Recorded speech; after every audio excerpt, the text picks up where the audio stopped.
आपल्याला परीक्षेला अशा स्वरूपाचा प्रश्न नक्की विचारला जाणार की ग्लोबल एआय इंडेक्स मध्ये भारत 2025 या वर्षी कितव्या क्रमांकावर आहे, म्हणजे भारत 2025च्या ग्लोबल एआय इंडेक्स मध्ये कितव्या क्रमांकावर आहे असं आपल्याला 100% यावर्षी प्रश्न विचारला जाणार। मग लक्षात घ्या, आपला भारताचा क्रमांक ग्लोबल एआय इंडेक्स मध्ये तिसरा क्रमांक आहे। भारताचा क्रमांक किती आहे? तिसरा।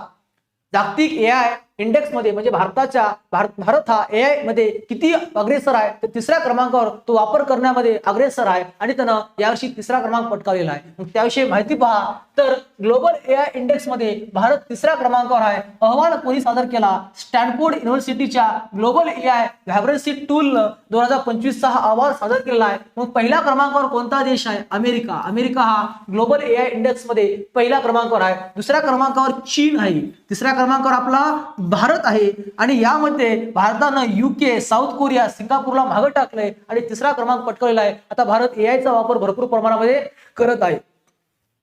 एआय चा फुल फॉर्म आहे आर्टिफिशियल इंटेलिजन्स, त्याला मराठीमध्ये आपण कृत्रिम बुद्धिमत्ता म्हणतात। आता तुम्ही मला कमेंट करून सांगा की एआय चा जनक कोणास म्हणतात, आणि अशाच प्रकारे चालू घडामोडीच्या अजून माहितीसाठी नवीन असतात तर आपल्या चॅनलला नक्की सबस्क्राईब करून ठेवा। भेटूत आपण पुढच्या व्हिडिओमध्ये, तोपर्यंत धन्यवाद।